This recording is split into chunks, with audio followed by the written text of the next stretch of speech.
to the Inside Scoop Emerald Planet. Here again, your host, Dr. Sam. Hello and welcome to the Emerald Planet as we're looking around the globe in 143 different nations, looking for those best practices that can be used for energy efficiency, for new housing stock, and a way to cut energy consumption around the globe.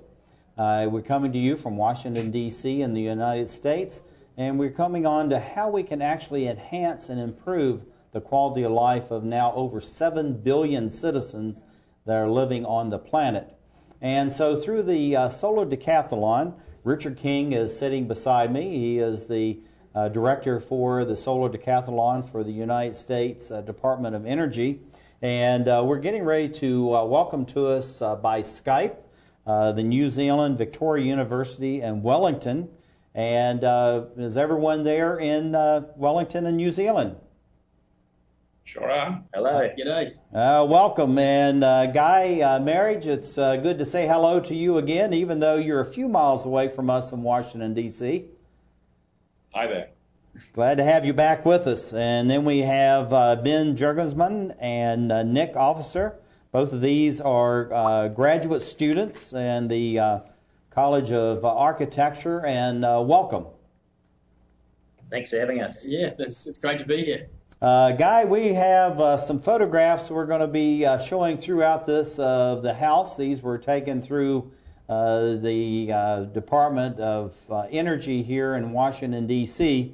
But I just want to get into, that's a long way off, 2 years investment, shipping, and just everything is involved. Why did you want to get involved in the Solar Decathlon when you had to move people and materials all the way to Washington, D.C. in the United States?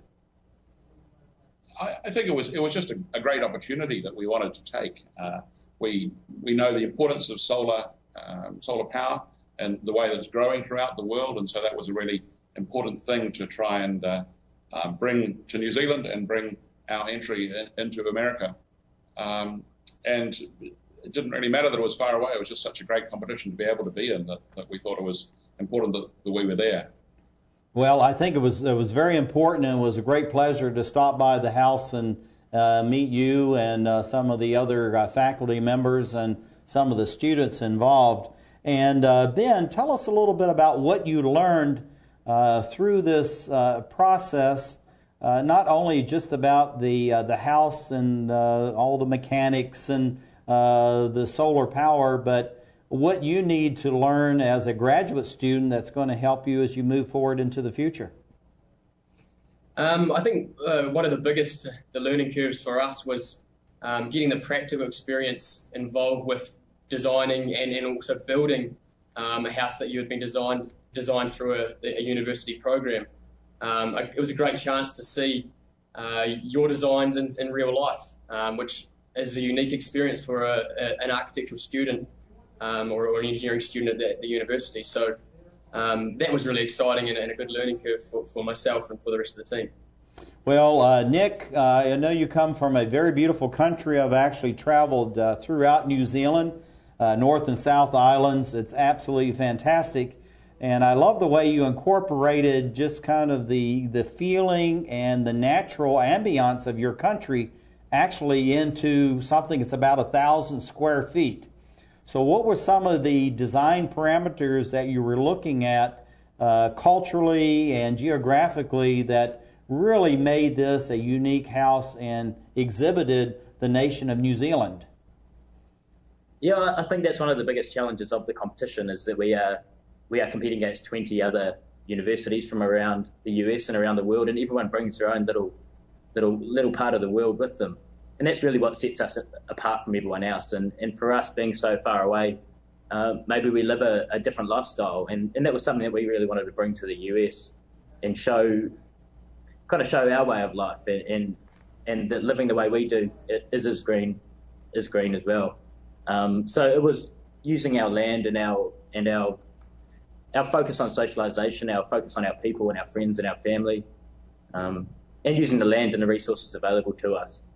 Well, if I can just follow on, Nick, with you, since you really raised this as far as bringing every aspect of New Zealand life and culture and background into it. Were there elements of the very rich Maori culture that you have in New Zealand that you felt like was exhibited and displayed throughout the entry from New Zealand?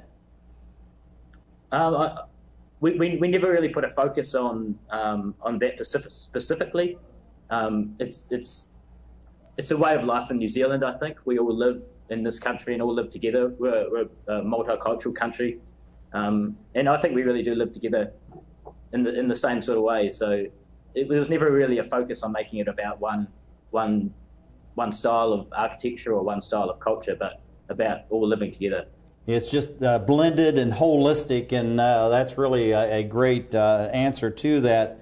Guy, looking at the technologies and the processes that you're using, what are some of the more advanced technologies that may be used that you found from looking at the other 19 competitors that may be unique to New Zealand, actually could be used and incorporated into houses from Canada, from Belgium, from China, and other areas around the United States? Well, that's a good question. Our house was pretty advanced for a New Zealand house, even though it was quite a small house. It's the technologies and the control systems that Ben put in place were probably some of the more extensive for a house in New Zealand. It's more advanced in many ways than most houses in New Zealand. So it was pretty advanced in itself. But then for us to be able to see the other teams and their solutions to the same problems that they had was really interesting for us. I think also that being able to go around and the other teams to see their houses was great. We didn't have as much time as we would have liked, really, to have been able to really explore the other teams, and because we were busy running the competition in our house. But there were certainly some solutions on other teams that really blew us away. It was very interesting to note how other projects had conquered the same problems. Big problem for us, of course, was prefabrication, because we had so long to come. So we had to get be able to pack our house up to come by sea 8,700 miles, which is a pretty long way. And so our house had to be designed in a particular way that other houses, if they were only coming by land, may not have had to have the same problems. Well, and also too, just by the area on the Earth where you are, logistically, that is a real challenge for anything coming in and out of New Zealand. But obviously, you did a very good job. You came in third place out of all the teams. And as you know, Richard King, the director for the Solar Decathlon, is sitting with me. And so Richard has a question for your team as well. Well, you certainly made your country proud of you, and you did a fantastic job. The ambassador to the United States invited you over to the New Zealand embassy while you were here, and he mentioned that you auctioned your house and sold it to a lady in New Zealand. Can you tell us about that? Yeah, we did. We were pretty lucky in that we had an opportunity to build our house here in New Zealand before we came over. And because of that, we had almost 20,000 people visit our house, and it sparked a lot of interest. So we thought we'd jump on top of that interest, and we put it to auction to see how it would go. And there was a bit of a battle. Eventually it was sold. It currently doesn't have a site yet. It's coming back, hopefully, to the coast of New Zealand, somewhere down in the South Island. I think it's still on a boat back from America at the moment, but it was really great for us to be able to sell the house before, and we've certainly had a lot of interest post the competition as well. Ben, looking at the house and the fact that you actually have one of your citizens of the country is going to be living in the structure that you designed and built, and then I assume will be constructing that on site there in New Zealand. What are some of the care and issues that you're looking at for this house long term, so that your countrymen will really have the best, most energy efficient house possible? Well, I think we looked at a lot of those ideas when we were designing the home. So although we were designing the house for a 10-day period in Washington, D.C., throughout the design process, we made sure that we designed a home that would perform just as efficiently in a New Zealand climate. So we did extensive, simulation and monitoring of a New Zealand climate versus the DC climate for that 10-day period. So I think it's been optimized for both. And so when it does come back to New Zealand, it's going to maintain a really healthy and comfortable internal environment. It'll generate as much energy as it needs, so it will maintain a net zero energy performance. And we would love to be involved with the construction process of the house when it does come back to New Zealand, so that Susan, has a beautiful home that she can live in for the rest of her life, hopefully. Well, I tell you, this is just an absolutely beautiful home, and the materials that you use. And Guy, I think you need to be very proud of that. And Richard certainly has given kudos to your university there in Wellington. And I personally know the New Zealand ambassador. He's a member of my Rotary Club, so we have a chance to have lunch together a couple of times a month.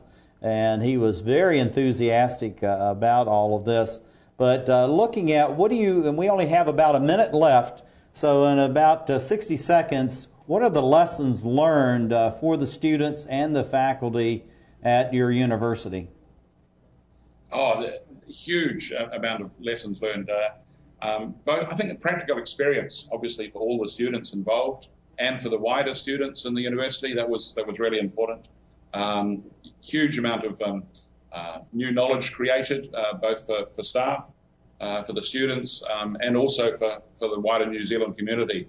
So, the fact that we can have a solar-powered house that can be done and can be run quite happily, and that it's comfortable inside, all these things wrap up. So we're very pleased with the information learned. Well, I want to see if we can put up this last slide. This is being announced of your place as far as the solar decathlon. Hopefully we can put this up. But it looks like you just won the World Rugby match in this photograph. So there's a lot of excitement among faculty and students there in New Zealand. And we certainly appreciate you joining us all the way by Skype. That's a long distance. I know you had to get up early in the morning to be with us. And we really thank the viewers as we've traveled around the world looking at the solar decathlon through the United States Department of Energy. Richard, thank you for being with us as we create the Emerald Planet.